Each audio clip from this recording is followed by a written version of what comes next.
All right, good morning, everyone. We're going to get started.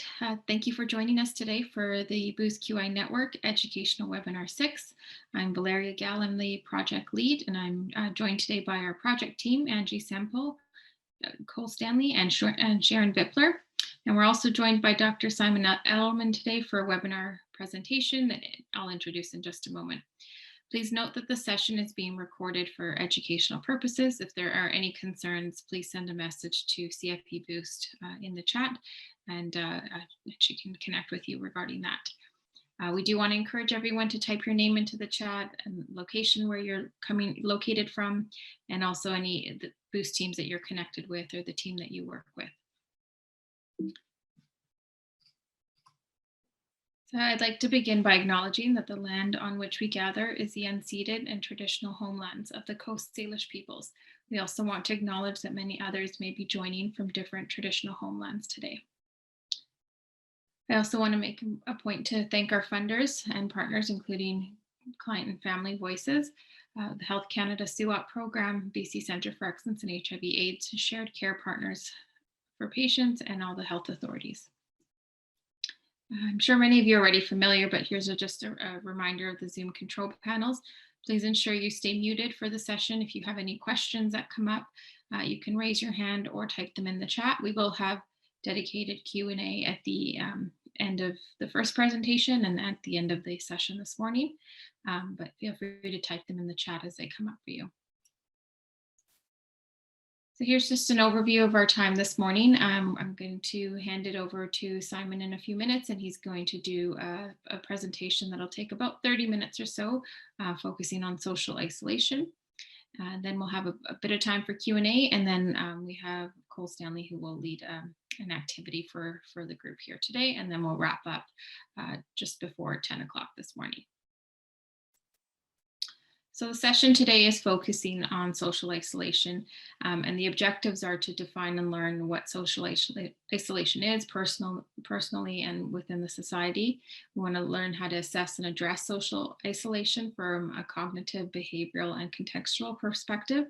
And we also are looking to use a QI approach to integrate the learnings into your own clinical practice. So I'll now hand it over to Dr. Simon Elterman.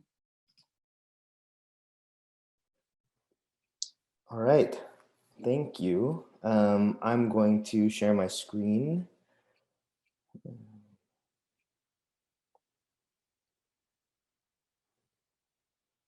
Okay, thumbs up. Can everyone see my screen? All good? Okay, excellent. Well, thanks for having me today. Today I'm going to be talking about social isolation and loneliness. It's one of those things that I think is a pretty universal experience for all of us, but you know, it's a really difficult thing to cover as a clinician and as a human being. But hopefully we can kind of look at what it is and maybe some approaches to dealing with it on a personal level, and we can kind of expand that into a group level. So what I wanted to do is start out with a quick video, and I'm going to expand my screen so I can see people. Have people heard of the Harlow's monkeys before? The Harlow's monkeys experiment before? Yes, no? Yeah, pretty classic psych experiment. But a lot of people hear about it, but don't necessarily, I don't know, I find it more impactful to see it. And, you know, we don't necessarily always discuss what the implications are. So I'm going to just show a couple of minutes from the video, and then we'll go from there. Let me show you a monkey raised on a nursing wire mother. Now here are 106's two mothers. As you can see, it was weaned on a wire mother. Here's baby 106. Watch. He's going to the wire mother. He's got to eat to live.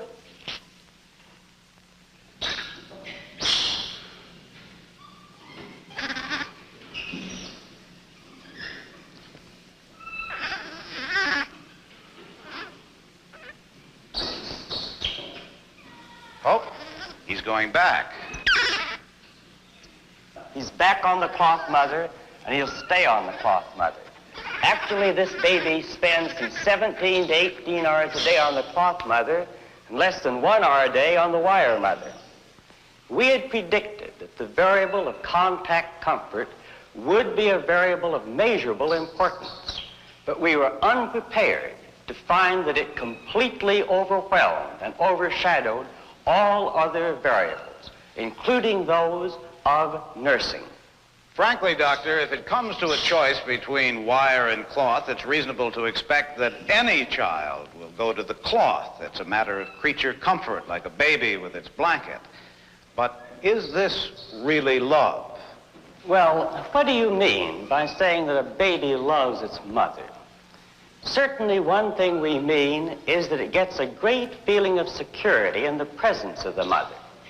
Now, Mr. Collingwood, wouldn't you say that if you frightened a baby, that it went running to its mother, was comforted, and then all the fear disappeared and was replaced by a complete sense of security, that that baby loved its mother?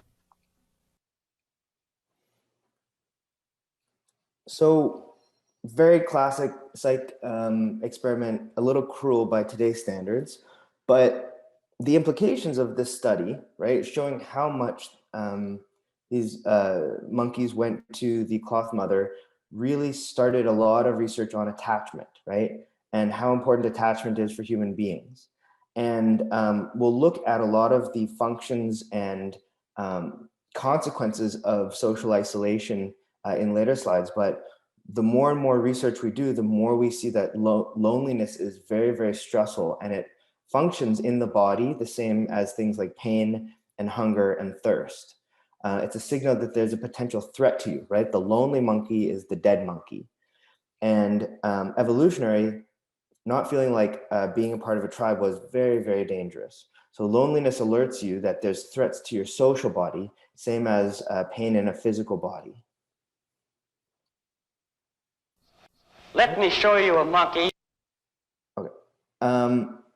So I'm going to do a couple of definitions because it is important, because sometimes we say someone is socially isolated or lonely or socially excluded, and there's actually an important distinction between the two.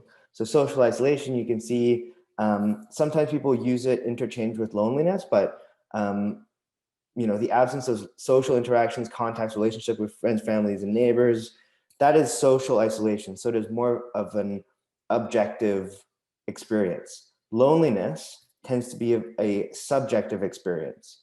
So something that we'll talk about a little bit later is you can be around a lot of people and feel very lonely. You can also be around nobody and not feel lonely. And so being able to parse out if someone is lonely or not is important, because just not being around people does not necessarily make someone lonely, right? And most of the research with loneliness, and we'll see an example of this a little bit later, is that it's commonly examined in people with low SES and who are older adults.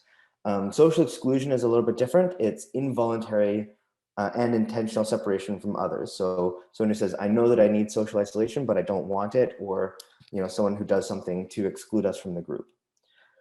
So again, this is the question: which one of these people are lonely, right? And so when we look at loneliness in individuals, we don't just say, are you around people, but we need to say, are you connecting with people? So when we look at these two pictures, I see someone surrounded by people and someone who's not surrounded by people. So another example is there's a big issue with billionaires who think that people who are their friends are just their friends because of money, right? So even though we might be around people who are trying to connect with us, our mind and our perception might also get in the way of us being able to connect with other people. And there's a quote from a famous psychoanalyst, Carl Jung: loneliness does not come from having no people around you, but from being unable to communicate the things that seem important to oneself, or from holding certain views which others find inadmissible.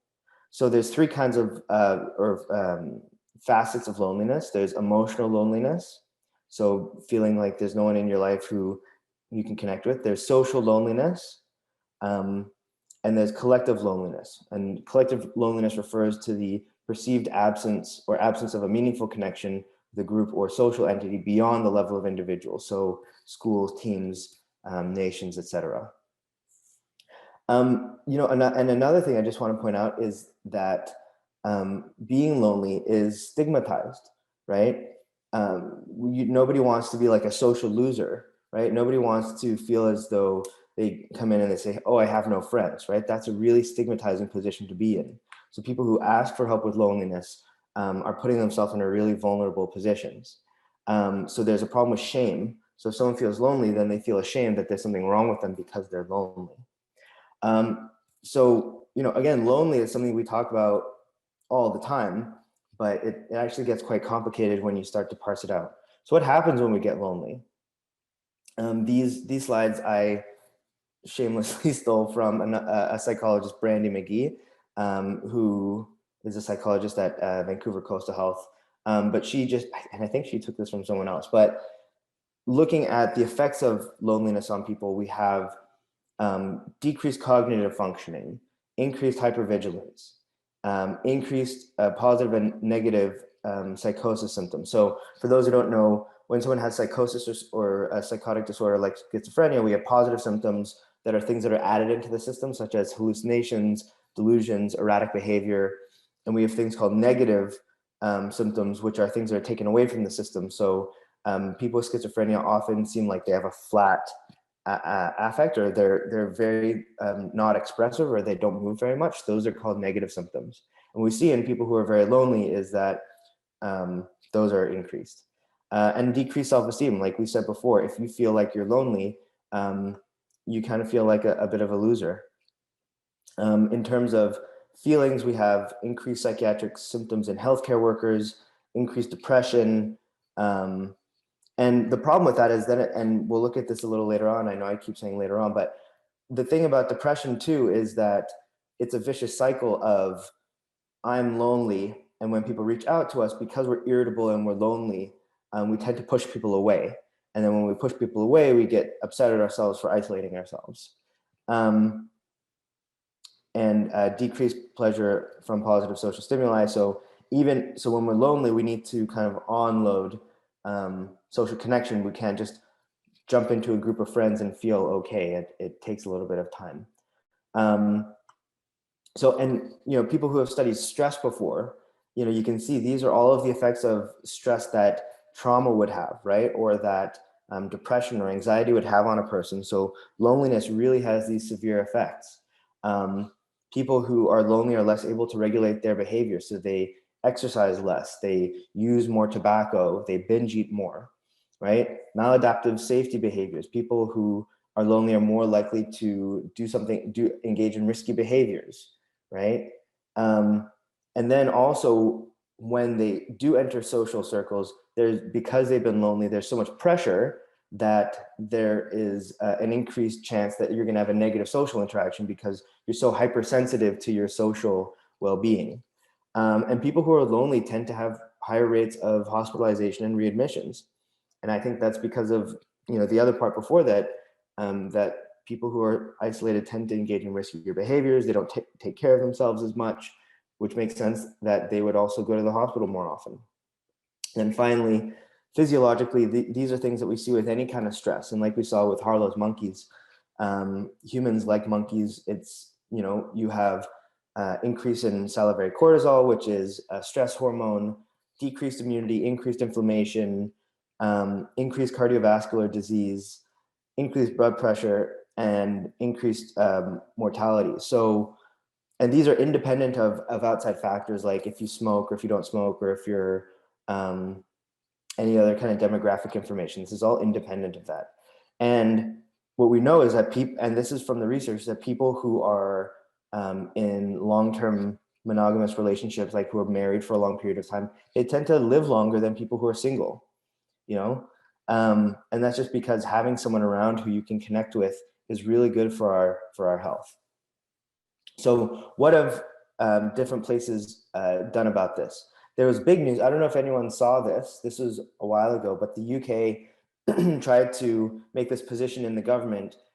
They had a minister for loneliness, and it was this big deal, like we're going to get rid of loneliness. And I remember I did some schooling in London, in the UK, and I remember walking around and there were posters everywhere as part of this initiative of like check in on your older relatives or come visit a care facility, because these people get lonely, especially around, the winter holidays.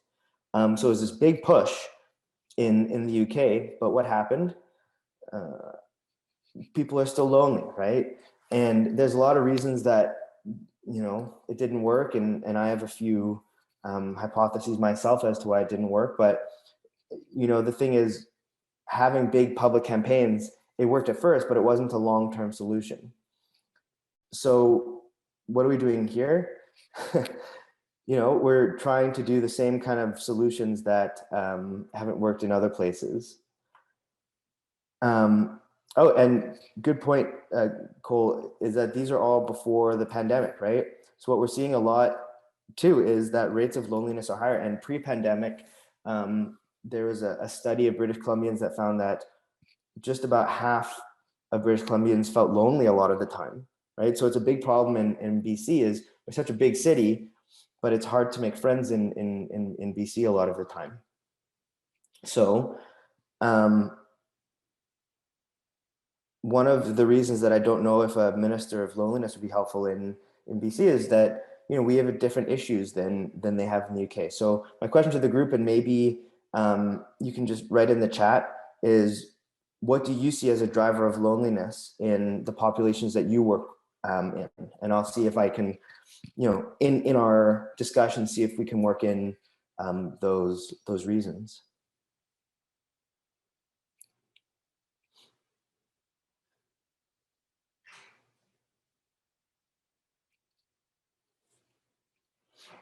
Yep.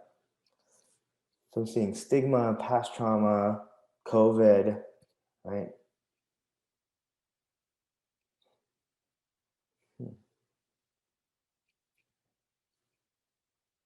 Yeah. So a lot of this is,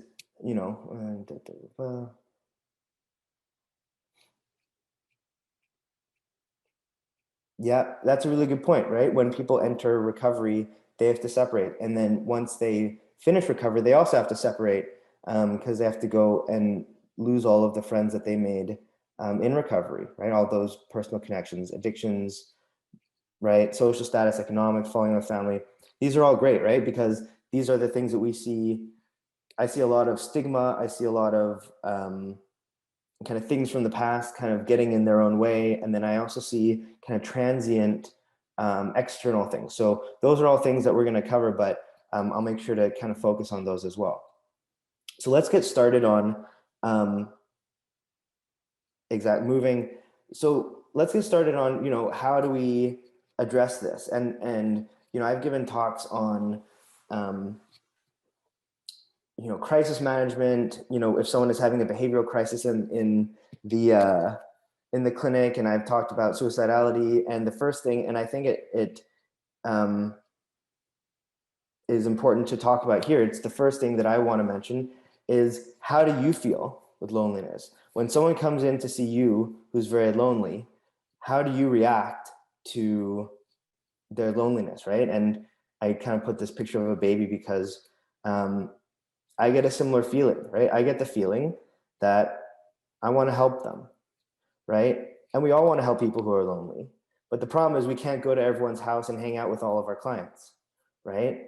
So the first thing to do is to check in with ourselves about this issue. And I think a lot of the reason that people are coming to this talk is because this is an issue that is widespread, but it's really difficult to deal with. So I want to remind people, as we're talking about these solutions or potential solutions to loneliness, is that it's not hard because you're not good at it. It's hard because it's hard. Dealing with people who are lonely is hard because they have to do all of the work at the end of the day, right? We can set them up with resources and we can set them up with the best therapy possible. But at the end of the day, it's something that's really hard to do because we can't really control what other people do. And this is from a podcast that I actually listened to on loneliness in preparation for this presentation. But I thought it really encapsulated a lot of what my feelings about it too, which is this clinician was saying, I noticed that I have the urge to come in and fix how you're feeling, but I can't fix it with a capital F. If we took 1,000 people and put them in your position, most of them would be just as lonely, right? So a lot of times, we don't want to pathologize loneliness. We want to say, what's happening to this person makes sense. These feelings make sense because this person is isolated, they're not connecting with people, and loneliness is not the problem, right? Loneliness is a symptom of the problem. The problem is the person isn't connecting with people. But if we just try to get rid of the loneliness, we never will. We have to look at what is the actual problem. And the way to do that is we have to first align. And so when we are assessing for loneliness, I mean, there's tons of measures and psychometrically really sound stuff that I'm sure that we could do research on. But if someone's lonely, they're going to tell you, right? And one of the things that we see a lot is if you say, "Are you lonely?" people will just, in my experience, they'll kind of break down if they are feeling lonely because they want to connect with someone. And when you tell them that you think that they're lonely, a lot of people feel really seen. So when we say, how do you assess for loneliness? It's really being able to key into what's going on with someone and being able to validate them. So we're going to kind of dive into behavioral and mental health treatments and interventions that I use and that we might be able to implement at a individual or system level. But no client is going to engage with these interventions if they don't feel like you understand them. And so there has to be some empathy. And so listening, reflecting, validating, that's why I like that quote on the previous page, is because they said, I'm acknowledging how I'm feeling because I know what it's like to be lonely, right? And being able to understand, I could do a whole another hour on how to be empathetic, but basically expressing to someone, you must be really lonely. It seems like you don't have a lot of connection with other people, can be super powerful. And saying, if we put 1,000 people in your position, they'd probably be lonely too. So how are we going to address this? There's 3 different ways that we're going to address this. We have cognitive interventions. When I say intervention, that's, most people might not know what that means, but an intervention is just a treatment. And it's more of just a jargony thing. So I apologize if it doesn't make sense. So we have cognitive interventions, behavioral interventions, and contextual interventions. And these are all very, where I try to make them as evidence-based as possible. These come from the literature. And when we say cognitive, that means thoughts. When we say behavioral, that means things that we do, like actions. We talk about contextual, it's the thing that we were talking about before, which is it's not necessarily that being lonely is bad, it's that they're reacting to a normal situation. So context is, it's not just the lonely thoughts, it's how are we changing everything around them. So when we get into cognitive interventions, these are things that are questions that I maybe ask people, or these are questions that I'm asking in my head that I maybe point out to people. So what is your contact with people like? Are you actually not in contact with people, or are you feeling lonely despite being around people? Have you been isolating yourself, right? So for example, people who feel lonely and they're scared of COVID, there has to be some autonomy around, yes, I'm scared. And, there are ways to connect with people that sometimes people shut down just because they feel like they can't connect with anyone. And something that was brought up before, I think someone mentioned media, is, are you comparing yourself to other people, right? Do you think that you should be around other people all the time? But really, most of our time in our day is spent on our own, but some people have these unrealistic expectations. And are you in a transitory or temporary state? So is this something that we can just kind of grin and bear for, the next 10 days while you're in moving from one place to another? And can we acknowledge, a super powerful intervention is just saying for now at the end of any sentence that you hear in your mind, I'm feeling lonely for now, right? Things aren't going the way that I want for now. And being able to acknowledge that these things are going to end can really give people a lot of hope for the future, right? And I'll even do it tongue in cheek. Someone will say something, I'll say, well, for now, and then they'll kind of get annoyed because I keep saying it over and over again. I don't think that there's anything wrong with being a bit of a broken record. Changing the relationship with the thoughts, right? So it's not that you're lonely, right? I am lonely, right? Because when people say I am lonely, it's like I am loneliness, but really you're having a feeling that you're lonely, right? And so being able to separate the feeling from the sense of self, is really powerful too. So sometimes I'll get people to write down "I am lonely" on a piece of paper, and I'll crumple it up and I'll throw it at them, right? And what do? They'll hit it out of the way. And I'll say, well, if you're hitting it out of the way, could you do important things? No. If you try to ignore it, can you do anything important? No. If you just ignore it and it hits you and it goes to the side, can you do things important with your hands? Yeah. So being able to deal not with the thoughts, but with your relationship to them. So that's more of a contextual perspective. And that is, and there's tons of different ways. One of the best psychologists I ever met, whenever a client has a difficult thought, he gets them each time to sing it to the tune of "Happy Birthday."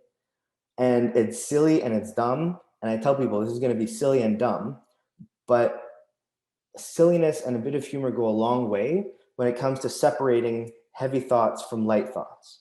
So if someone says, "I'm really lonely," and they start crying, that is something that is really deep inside them. But if they say, "I'm really lonely, I'm really lonely," it gets kind of stupid. And it gets a lot easier to say "for now." Imagining on a billboard, you can just see all the different ways that this can be implemented. And the other thing is try not to argue with it, right? A big thing in therapy is the more what you resist persists. And so oftentimes when people say "I'm lonely," or "try not to be lonely, try to do something else," I tell them, okay, don't think of a pink elephant. Good luck. And the reason I like this picture so much is it's you can make friends with it, right? Personally, I lived by myself for 9 years, and when I was in school, and a lot of times when I felt lonely, being able to notice the feeling and greet it as an old friend was really helpful, right? And this is something that's supported by the literature as well. So those are cognitive interventions. So these are when you're talking with someone, you could say, "It sounds like you're lonely, but it also sounds like you're kind of distancing yourself from other people." Contextual, I switched up the order because I think this makes more sense. So this is one of those things where it's not just a thought, but it's also our approach to the thought. I'm lonely because X. This loneliness means I'm Y, right? I'm lonely because I'm a loser. This loneliness means that I'm a dead monkey, right? The lone monkey is a dead monkey. I might as well kill myself, right? These are things that we hear every day in clinic is, if I can't have friends, then I might as well not be around. So again, normalize and validate. The tough thing, what I said before with it's not hard because you're bad at it, it's hard because it's hard, is that there are no guarantees. You could introduce someone to a great group of people and they might not connect. We can't guarantee connection. So what I've been saying lately is, I can't guarantee that this is going to be helpful or that it's going to work perfectly. But what I can guarantee is that this is going to create the opportunity for things to get better. Because at least if we're creating opportunities, then things can actually get better. And an exercise, and I don't think that there's time to go into it right now, but an exercise that I've seen other people use is an ecological kind of map. So what you do is you draw it on a piece of paper and you say, what are you putting your energy into right now? And what are you getting out of that? And what you'll find is that people are often putting a lot of energy into things that they're not getting a lot out of. So being able to say, looks like you're putting a lot of energy into watching TV. Are you getting out of TV what you are putting in? And most often people will say no. And then, like I said before, that picture of someone who's going on a hike by themselves and they're having a feeling of solitude. Often I say to people, the difference between loneliness and solitude is that with loneliness, you're not okay with your own company, but with solitude, you're okay with your own company. And then finally, what am I doing? Finally, there's these little pictures. So these are metaphors that I use. So sometimes when we have difficult thoughts or emotions, we want to try to push them away, but it doesn't make them go away. All it does is it focuses our time and attention on trying to get rid of them. So like I said, loneliness isn't the problem. It's the effect of not connecting with people. So when people try to not be lonely, it kind of blows up in their face because that's not the problem. Loneliness is the symptom. So what we can do is learn to hold the loneliness with you and carry it. And then at least then you can be free to walk around and do things that you really want to do, right? So As kind of cheesy as it is, I'm kind of a cheesy guy, but there's two kinds of people. You know, you can struggle, or you can learn to relax with it, right? You can learn to hold it lightly, hold it gently. I was at a seminar once, and the presenter said, like, if I gave you the world's ugliest baby, would you still love that baby? Of course you say yes. So finally, these are probably the things that people tend to cling on to the most because they're the most straightforward, but I wanted to get to them last because I think we undervalue those kind of cognitive and contextual approaches sometimes.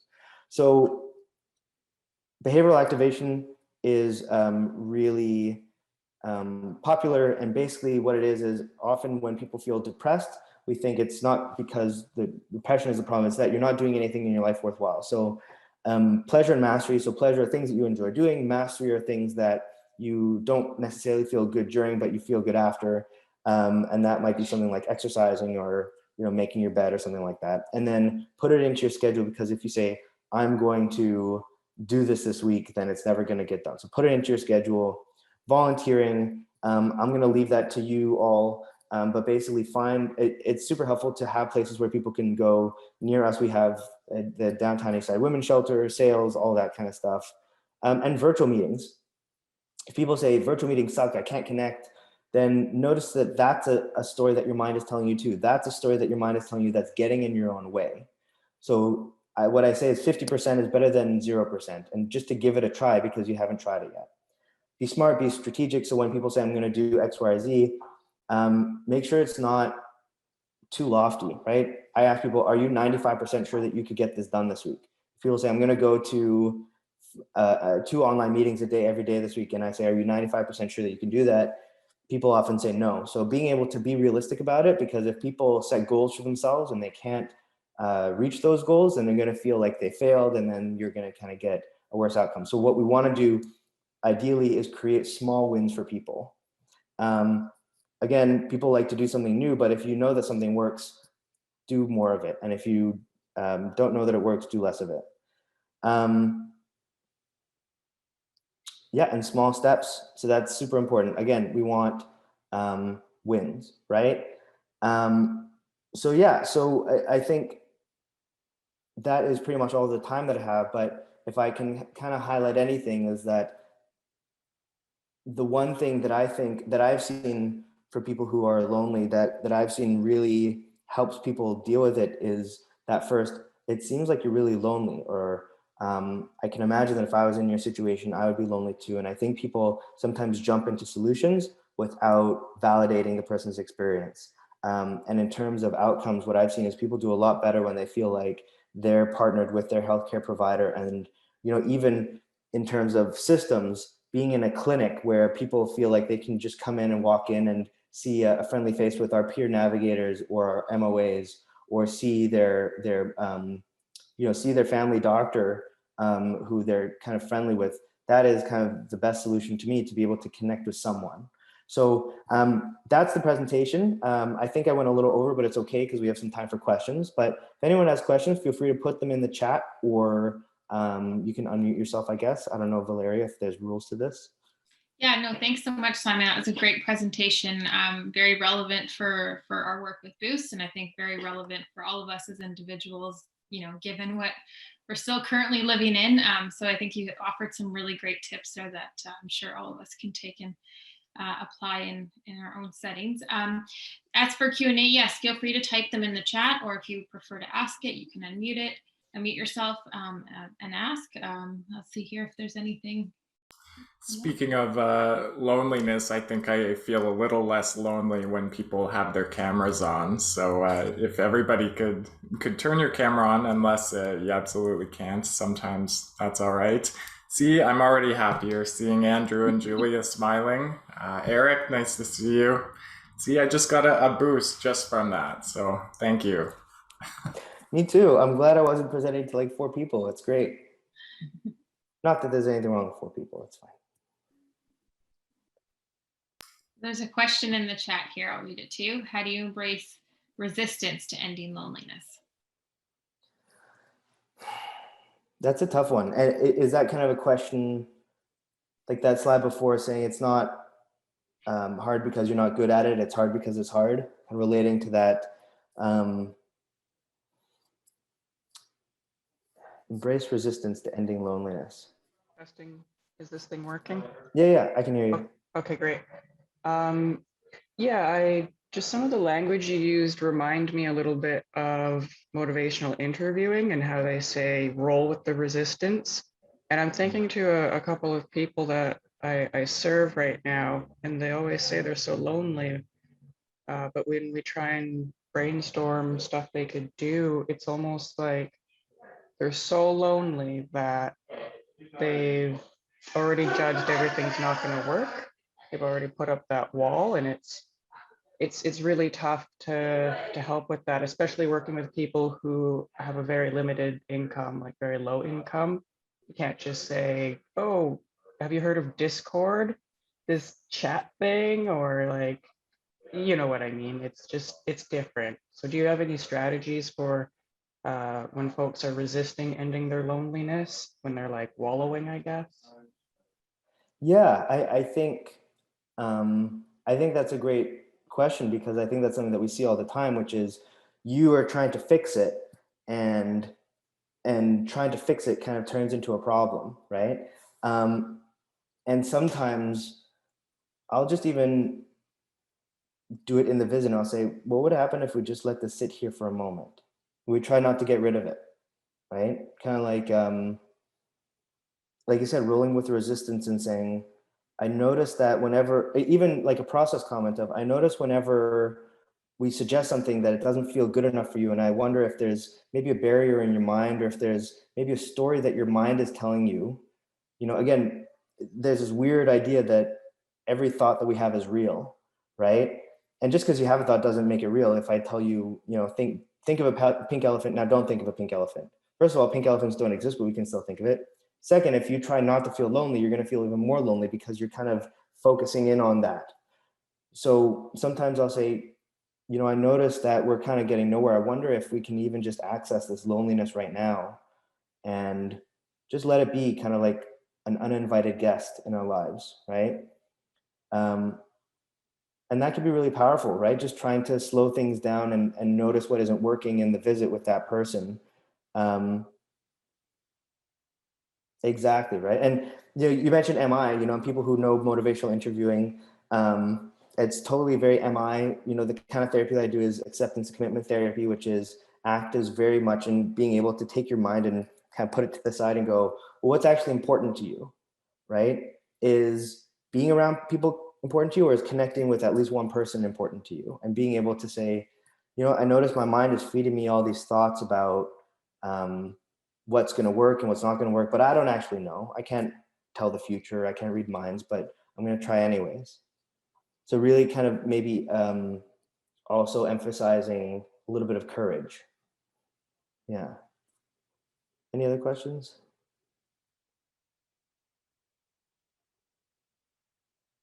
I wonder, so we have a couple people, addictions medicine docs here. I'm wondering if we can tap you to tell us a bit about how loneliness shows up in the context of opioid use disorder, whether it be at the rack, like in a more rapid access acute setting, or if you're following somebody long term. Totally. And you know, as soon as you started talking, I thought, well, the thing that comes to my mind every time I see someone who is using substances a lot is this phrase that was burned into my memory of the opposite of, you know, addiction isn't sobriety, it's connection, right? That's something we hear all the time. And when people go, oh, that's right, right? And so when we talk about loneliness, again, the loneliness isn't the problem. The problem is that a lot of people who have issues with substance use, they're using the substances so that they don't have to feel so lonely, right? They use because their social circles use and they want to fit in, right? And so when we talk about, you know, I'll disclose a little bit. I do this kind of cheesy thing in therapy a lot, which is, human connection changes direction. What I'll do is I'll show people the first scene of Indiana Jones, because I'm that age. But basically, there's in the first scene of Indiana Jones, there's this golden idol, right? And Indiana Jones, he has this bag of sand. And what he does is he kind of does this, and he waves a bag of sand, and he kind of does this, right? And so I often tell people with issues with addiction, I say, we can get rid of your addiction. That's easy. You can just kind of white knuckle it, and you can probably do fine for a little bit. But if we don't replace your best coping behavior with something else, we're not going to get anywhere. There's just going to be this empty vacuum of loneliness and isolation and kind of emptiness. So what we got to do is, what I'd rather do is, let's put the substance use on ice, right? Because right now we don't need that self-judgment, but let's enhance your life, right? And if anyone has ever heard about Rat Park, it's a famous experiment. I won't talk about it too long, but basically you take a rat, you put it in a cage with water laced with heroin, it'll drink the heroin water until it dies. But if you put it into and it was a researcher from SFU who did this, but he created a big kind of rat park with all of the rat friends and the rat mates and all of the food and toys that a rat could want.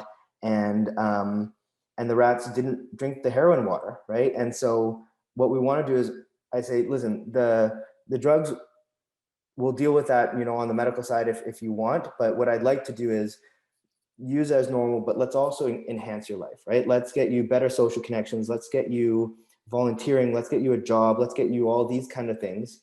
And then let's also look at what's important to you. And often when people look at what is important, they go, well, is your drug use moving you towards what is important in your life? And they'll say no. So we got to look at the life path, right?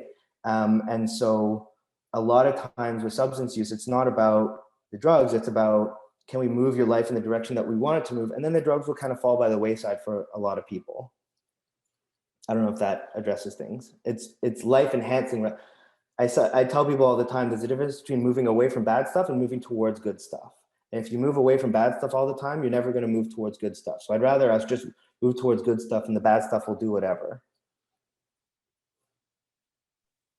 Thank you so much. This has been really enlightening. I work at the Rapid Access Addictions Clinic at St. Paul's Hospital, and we see so many people who are really isolated and lonely. And I have to admit that I rarely, if ever, address it. I think partly, at our clinic, we have, little continuity and high patient volumes where we function very much like an addictions emerge in some ways, which is part of it. But also I think more of it is that we haven't got any training on addressing loneliness in our medical training. At least I didn't. So it's been really nice to hear from you and sort of get an approach and just thinking about, you don't really have to fix everything in a person's life to address loneliness, and just something simple like stating it and saying, it seems to me like you're really lonely, and sort of validating that can be really powerful, and just remembering that sort of as a first step. So that was really, really helpful.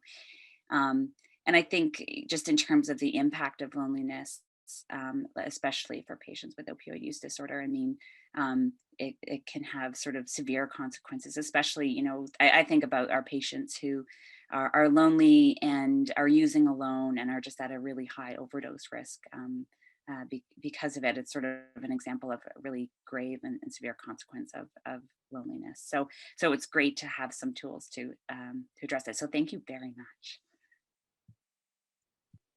Absolutely. And as you're talking, I'm thinking of all the other stuff that it's an endless supply of tools. I've seen people, a big part of loneliness might be we're not allowed to touch each other, right? How many people do you think are lonely because they haven't had a human touch them in so long? So as much as like clinically you can allow to even touch your shoulder, but something I've seen is even just, hey, can you kind of touch your own arm, or can you kind of touch your shoulder where you think you need a little bit of contact comfort? That can go a long way as well.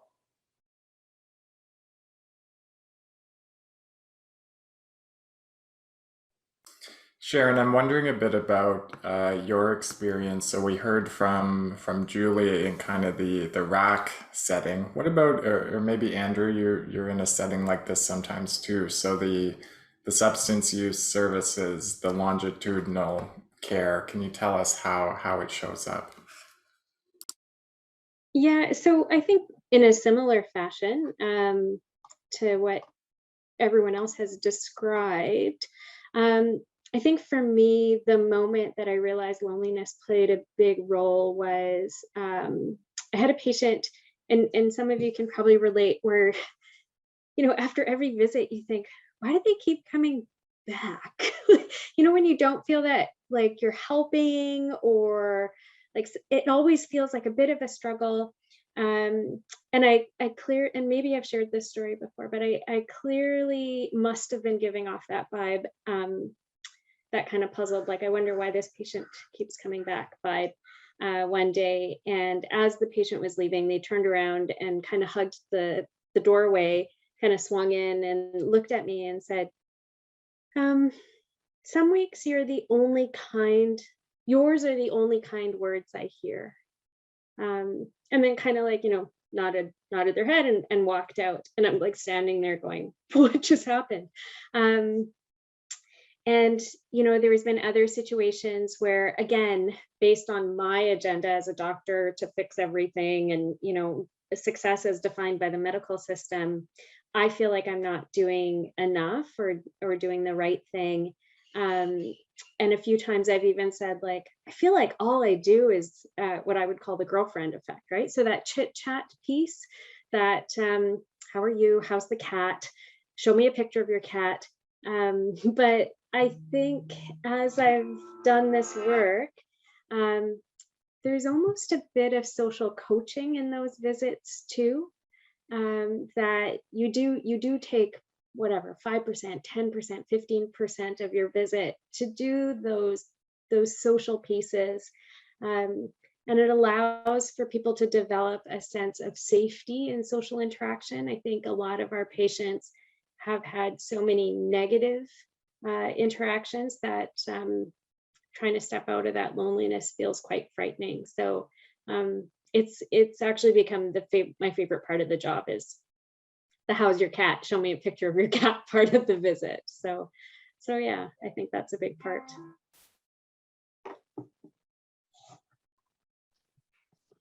And up here in interior health, I think we see, this issue amplified in lots of the rural communities, where typically it's, only one or two clinicians who provide service to quite a large geographical area. And in many of the rural communities, all OAT is done through telehealth. So there are many people who will never actually meet their physician or their nurse practitioner in person. And the teams work really closely with the pharmacies, because the pharmacy is often the person that the patient or the client will see on a regular basis, and many of the pharmacists are really great. We're trying out some different ways of providing kind of ongoing counseling services. One is so it's a new service that we've created. We call it integrated treatment teams.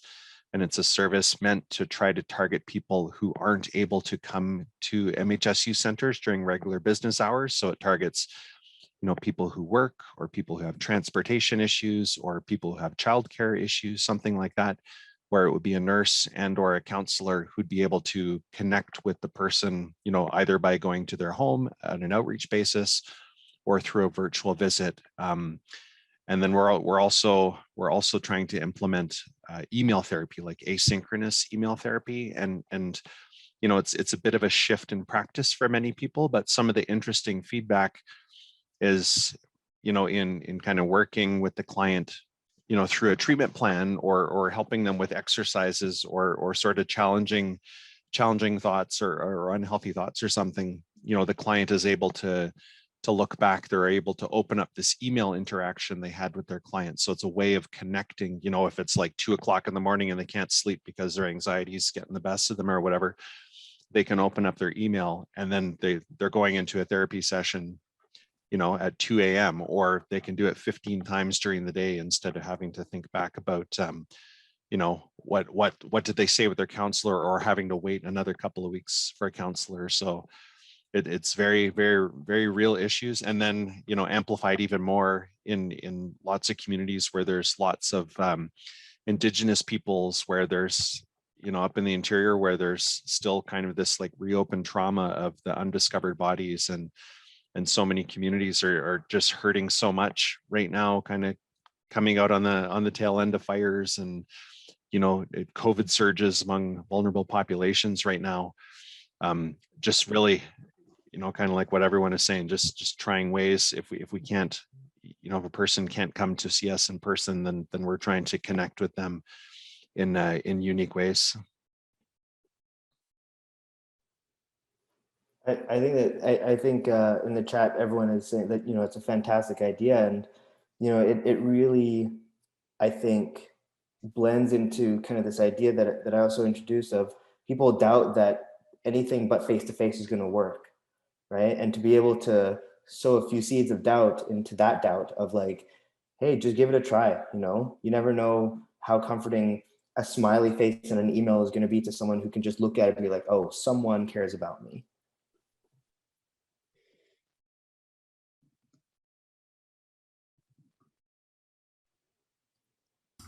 Does anybody else want to share any questions or thoughts, their experiences, no matter what your position when it comes to this problem?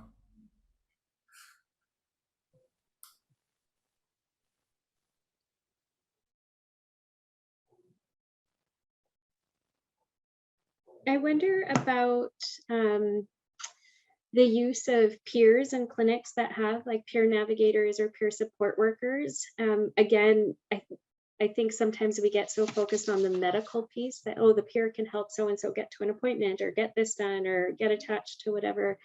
And whether we could look at some coaching strategies around, asking the peer, what have you found helpful in terms of reducing loneliness? And do you think you could help coach someone so-and-so through that, or that piece that kind of uses the connection that peers have with our patient group, and maybe it'll resonate differently or better.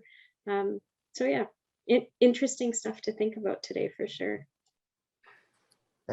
I'll just say that oh cool that I tell people to bother our peers all the time. I'm like, yeah, they got jobs, but they're also hanging out in their office all the time. Go bother them, right? If you're here early or if I'm running late, go hang out with the peers. And it's a little tongue in cheek, but for someone to know that there's someone that they could just come and hang out with our peers, it can be super powerful. So we've seen that at our clinic. I don't know if other people have as well. And I don't know if the peers like it when I do that, but I found it helpful for clients.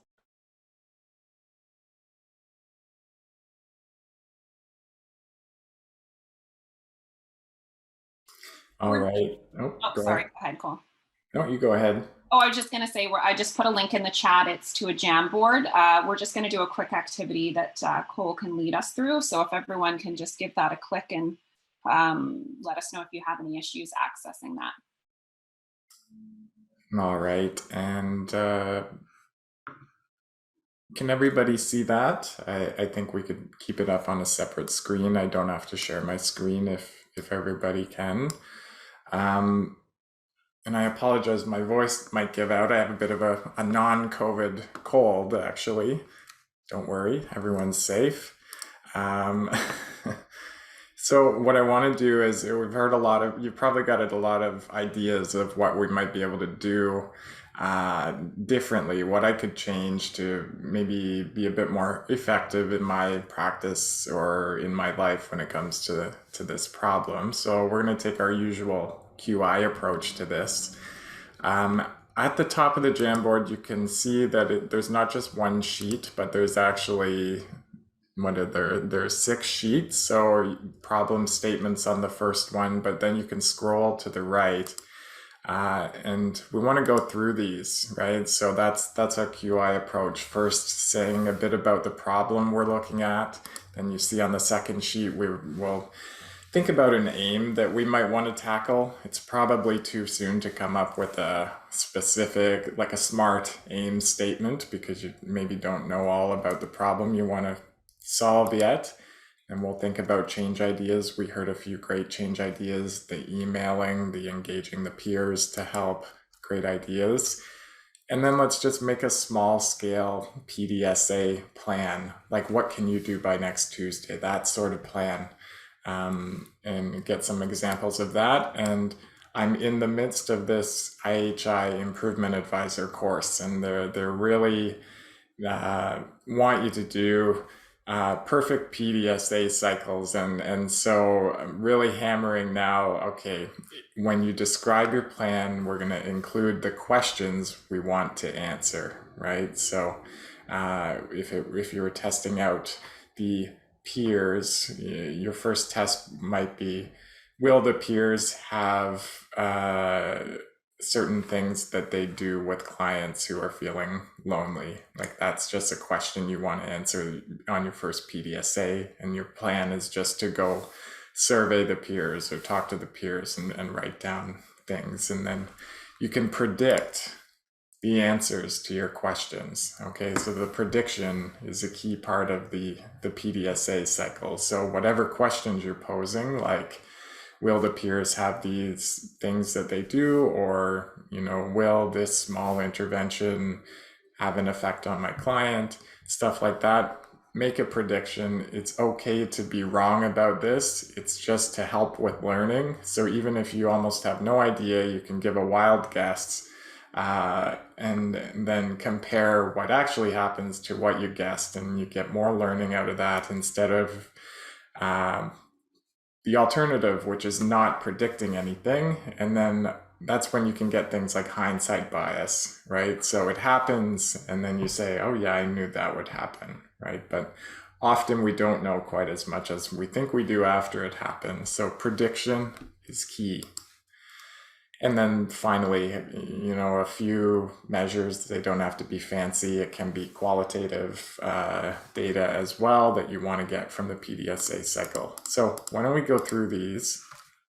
I'm back on the problem statements slide here. And just at Hope to Help, what we've been doing is using this IHI well-being assessment. It has 12 questions. We added 2 more actually, but one of the questions here is how often do you feel lonely? And so I pulled this data right this morning for clients with opioid use disorder, and we've got about 59 or 60 people responding. This is a histogram, so you can see that over half of people are saying 5 or above, right? So, and I've noticed this when we it's on the Jamboard, Esther. Do you see the Jamboard? Yeah, so it's just, you should see a picture of a histogram on the first slide of the Jamboard. I can show. No, actually, I'm just seeing like questions, but no graphics. Here, it's this. I've shared. Oh yeah, I got that. Yeah. So, Thank you. So you're just seeing on that histogram that we have quite a few people who are saying they're lonely, 5 or above on this scale. And so I think I have a bit of a better idea of where the next questions I can ask, for example. But in describing my problem, I might be able to use this baseline data for our problem statement. So you can use the sticky notes here, and maybe everybody take a minute to write down a potential problem statement, something that maybe you want to work on in your clinical setting. Is that clear enough?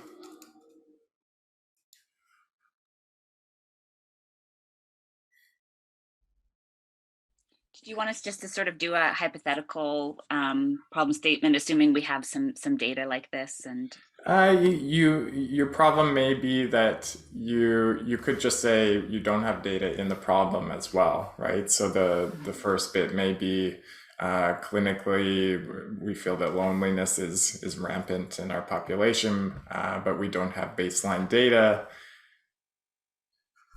That could be your problem to start with, right? got it. Yeah.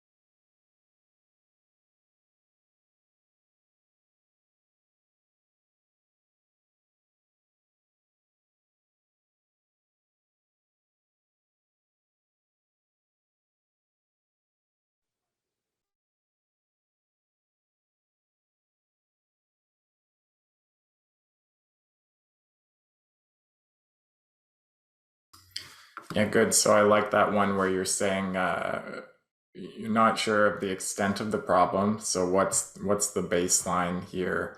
And yeah, you don't really know which people. You're not asking routinely.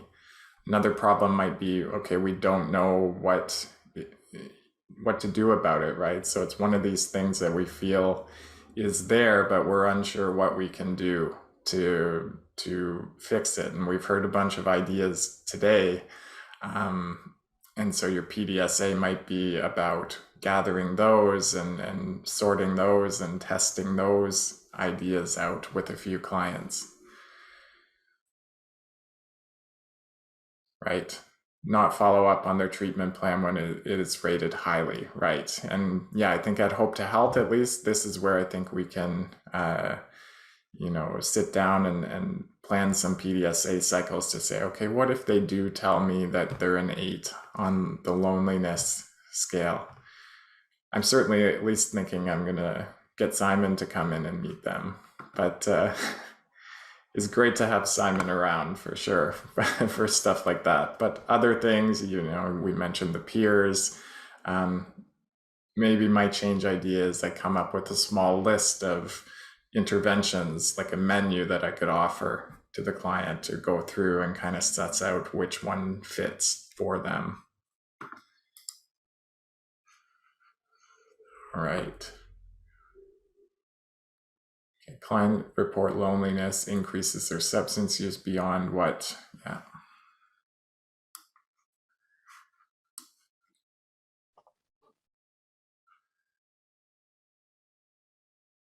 Right, and we don't measure the impact of loneliness. Okay.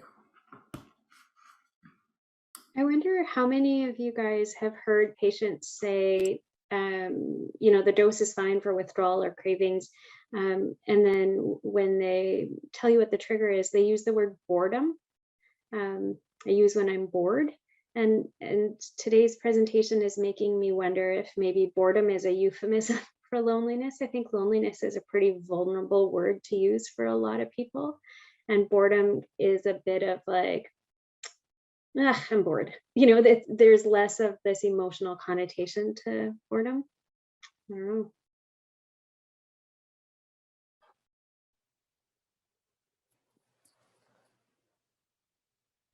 Yeah, I'm trying to like put myself in the shoes of someone who's bored, which I'm sure is easy for most people. But boredom is this feeling, and I think the approach that I think I'm wondering if it might work as for people who are bored. It's similar of like boredom is the symptom, right? Boredom is a symptom of not doing something valuable or meaningful or engaging.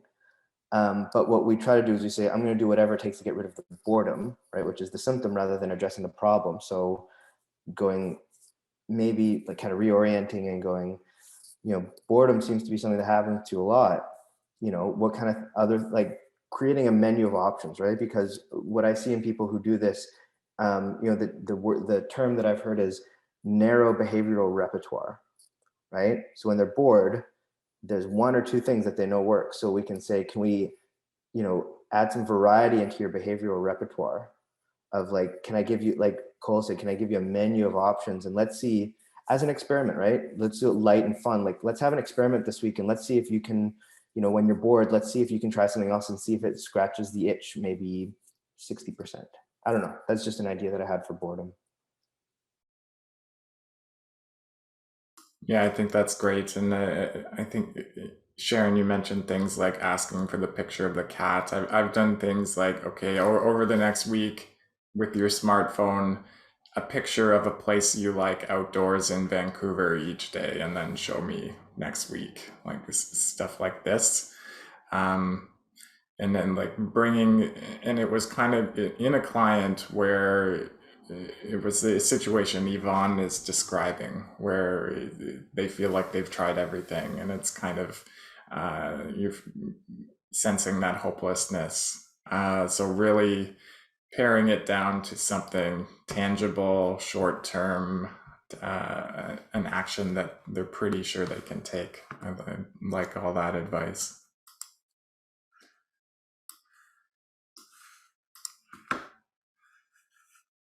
Okay, so why don't we move here over over to the aim statement. So what might be a suitable aim statement here?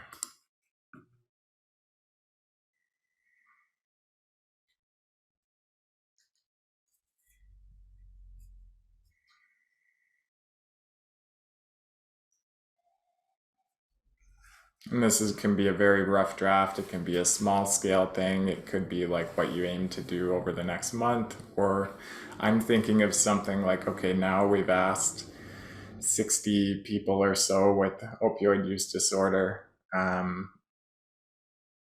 We could do something that aims to reduce the average loneliness rating in people above a certain score over the next year or something like that, if we really wanted to have like a QI project around it.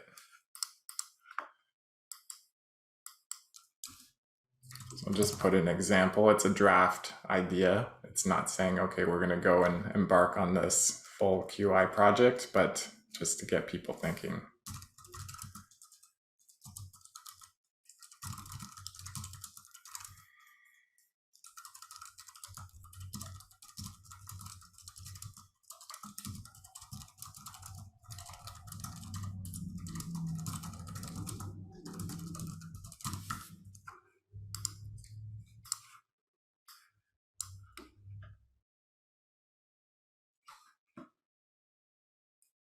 That's an interesting one. So increased percentage of visits. So if they've already told us they're lonely, are we covering it, right?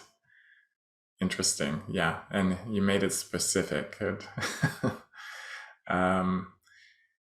Yeah, I guess we'd have to be able to measure that, right? So I guess it'd be documented, right? Checked by the documentation. That's a great aim as well to begin with.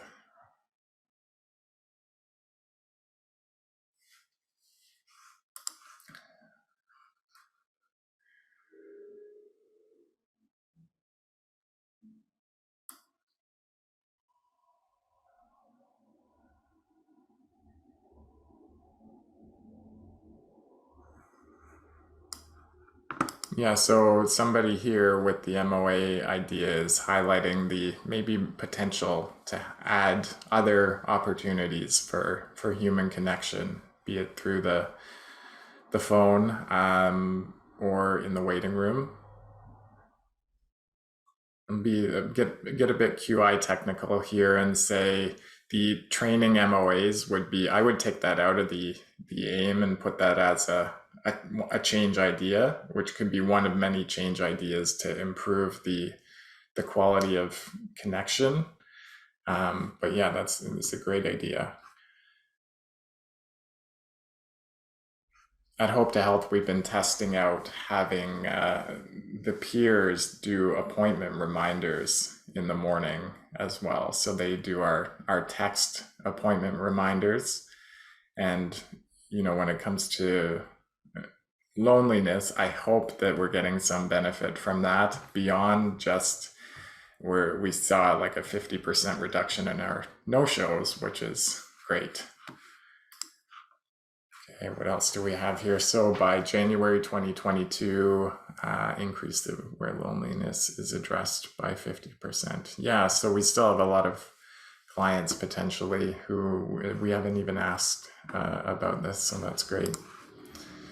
Okay, next one here, change ideas. So this is where, what did you hear from Simon or from others in the discussion where you're like, oh, I want to go try that out, or I want to talk about this with my team. I'm going to put Andrews.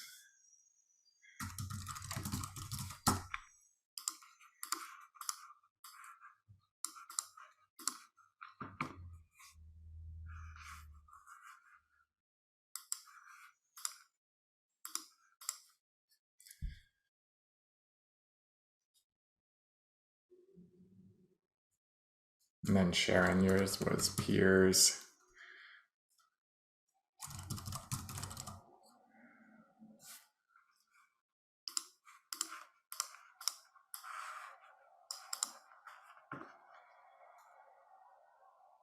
And you can put other ideas as well, even if we didn't hear them.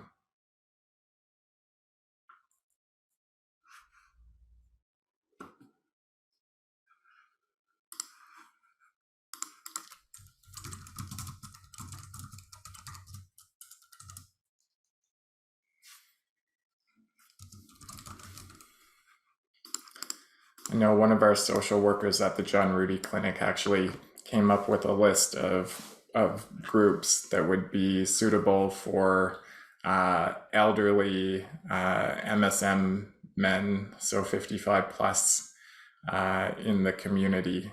We do see a lot of loneliness in that population. And so it's just this list of things, like a menu that you can go through and say, hey, does this, anything like this interest you, or this and that? So having that readily available might help. What else do we got here? So brief physician intervention. Okay.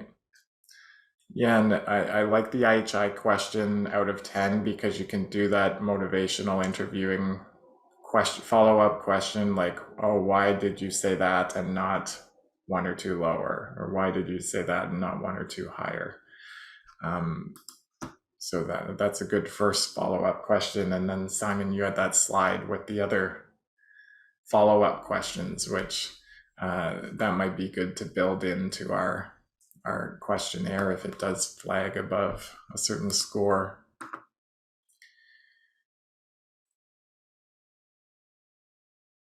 Daily photo, yeah, good. Client quote board, yeah. So I like that. The sharing the success stories as well, right? I think probably we don't do enough of that.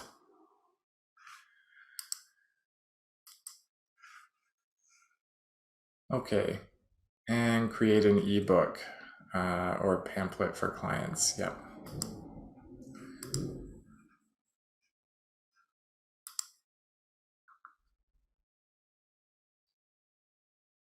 Right, I like that. You probably just want to learn life skills by doing more than going to a course on life skills, maybe. Probably more effective learning too. Okay, so now that you have these change ideas, what's the first PDSA cycle you would do? And I'm thinking more and more about these PDSA cycles and remembering how I started doing QI in 2017 at Ravensong. My first PDSA would be like a month long. That's way too long. We can do a lot of learning in that month and a lot of adapting, hopefully not abandoning. But you want to fit probably a few cycles in a month, right? You don't just want that plan for a month. The first one, maybe it's 1 clinic half day, or what can you do by next Tuesday? Something that you can get started. It's not too much investment. You're going to learn something, and you're going to go from there. So anybody taking one of those change ideas, what might be your first PDSA cycle?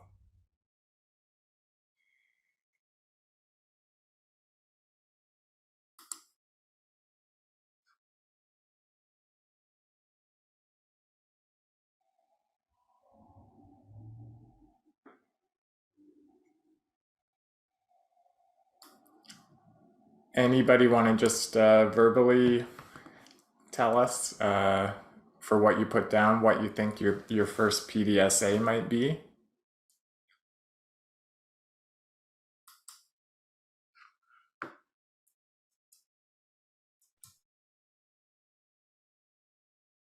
Well, for the peers connection, as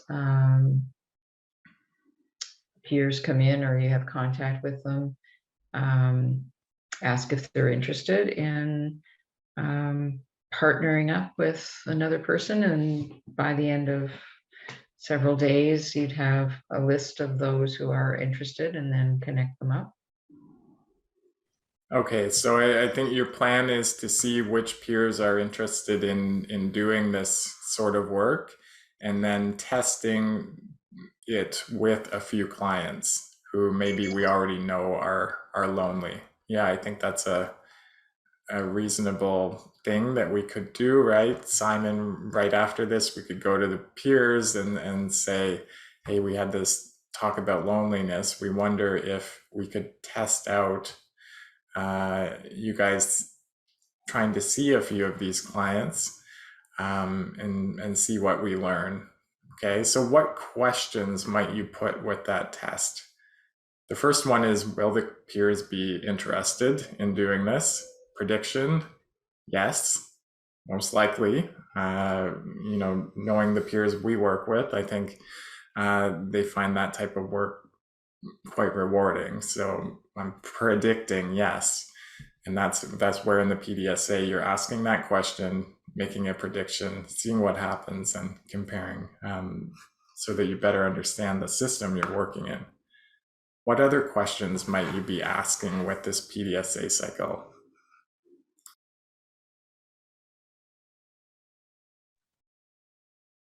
When would be the most convenient time to connect? Yeah, so certain questions about how it's actually going to happen, right? So you could ask the peers before it happens, when is the best time of day for you to be doing this work? So that's a question you're going to ask them, make a prediction on what they'll say, and then you get your results of what they actually said. I might also include questions like, how often does this come up in your discussions with patients already? And what kind of things do you offer, suggest, do when it does come up in conversation? So just this first PDSA is really more so than getting the peers to do this with a few clients. It's understanding what they already know, what they're already doing. And then, yeah, you could say also with a couple patients. And the question with that would just be something around, well, you could do it different ways, right? You could just ask the peer after they see the person, did you come up with any suggestions? Do you think that went well? Questions like that. But as you can see quickly, you can get a long list of questions. It's great to explicitly write them down before you do the PDSA. Write down your predictions and then run your PDSA. So let's see what we got here. So send an email to 5 clients over the next week. Okay. What questions might you put with that one?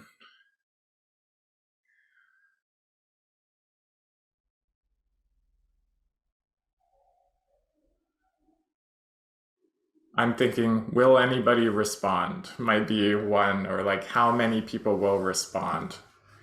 Another question might be, will any emails bounce back? Or what percentage of my clients do I actually have an email address for? And then will there be any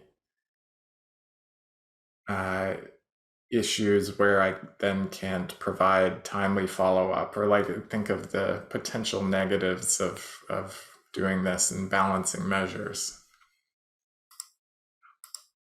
Okay, and then another, provide a brief training and get all clinicians to ask clients if they're, oh, that changed while I was reading it.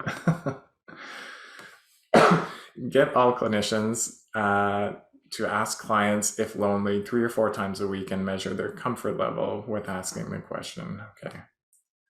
Yeah. Yeah, so something you can do over this week. And then what kind of questions, how comfortable are you asking people about their loneliness? Okay. Another one, so if you're getting people to do something, other questions to ask in your PDSA cycle might be, how many people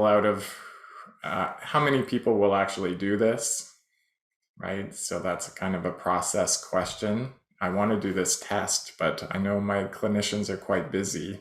So I predict that 20 or 50% will actually do this test. So you can ask questions like that. Okay, every provider in every visit asks a specific question about meaningful connection the client had in the last week. Okay, yeah, that's a very specific change that you could test out. And then so every provider, you may start with a first PDSA cycle just with one provider. So that's, especially if you're the person thinking of doing this sort of QI work, do that first PDSA cycle just yourself. Then you have a bit of a story to go to the rest of your team. You have a bit of evidence. You've learned a bit, hopefully. And then do that next cycle where it is every provider or half the providers. So that small scale and then scaling up. Okay, and then the questions for this one. What would be a question we're answering?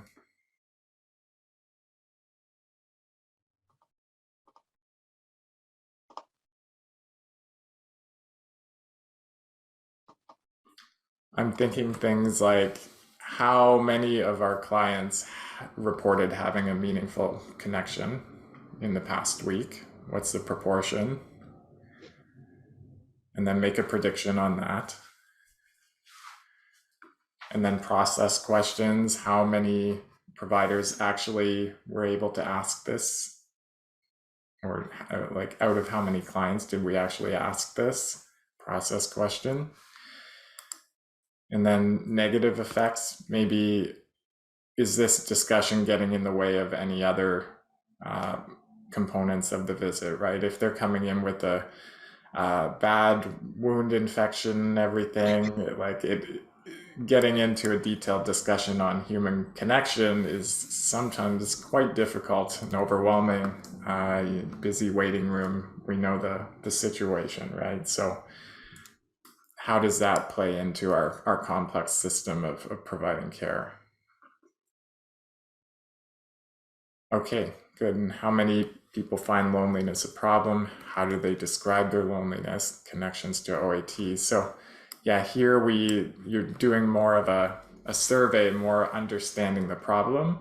But even when you're not yet testing changes, but you're more just understanding the problem, asking questions, you can do that in a PDSA format, right? I recommend you do that. Make the predictions on what the answers will be, and then compare the actual answers to what you predicted. That's a PDSA. All right, and predictions, we've kind of talked about this already, right? So this is why we explicitly state the questions in the plan.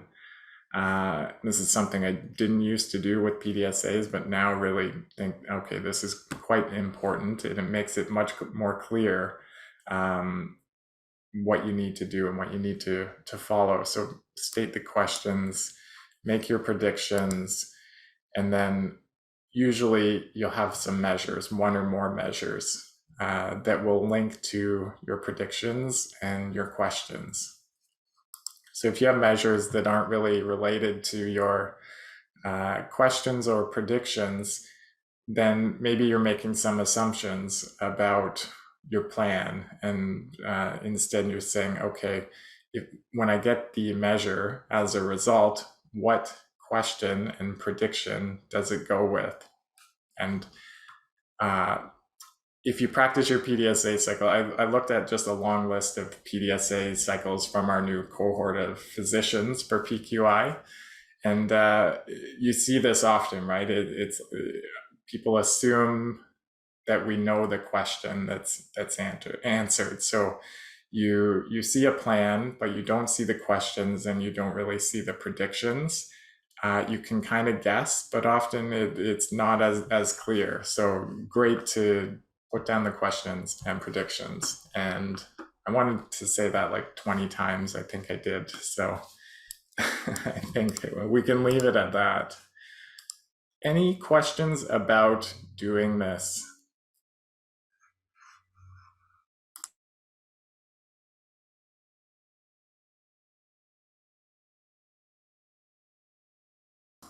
What about the practicality of documenting PDSAs like this? Esther's nodding her head. I'm sure she's trying to get teams to document, and it's always quite difficult. Anybody had some success or can think of ways that might make it easier?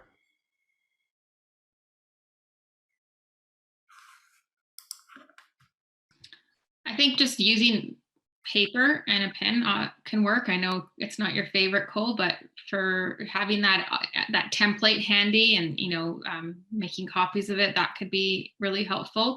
I know what Cole's done with the Hope to Health Clinic is integrated that into their Slack channel, which is something they use quite often during the day. And I think, he may be able to say more about that, but it seems to work really well for them because it's a tool they use frequently. So I think just finding what works best for your team and where it's more likely to happen and what would make things efficient and not feel like an added element to the work. Thanks again, Simon, for joining. I know you have to hop off. It was a great presentation. Thank you so much. Thanks, Yeah, everyone. great. Thanks. Yeah, feel free to contact me. I don't know if my email's in the thing, but you can always ask Cole or Valeria or Angie. We'll share it in the chat too. Thanks, Simon. Thank you. Bye. Thanks. Oh yeah, and I guess we're at 10, but yeah, if you have more questions about that Slack integration or documenting PDSAs or anything else, I'm happy to respond by email. Except for the people at the CFE, of course, I really prefer Slack, which I always tell them. Anytime I get an email from a person at the CFE, I'm like, why didn't this come through Slack? And I put a link to the Slack, which they find maybe a little annoying. All right, any other questions, comments, or we're ready to wrap it up? And also just a reminder, we put the link in the chat for the survey. If you can just take a few minutes to complete it. Our last and final boost event is coming up at the end of November, so stay tuned for details of that. It'll be a virtual event from 9 to 12 on November 30th. We'll share details of the agenda and speakers closer to the date.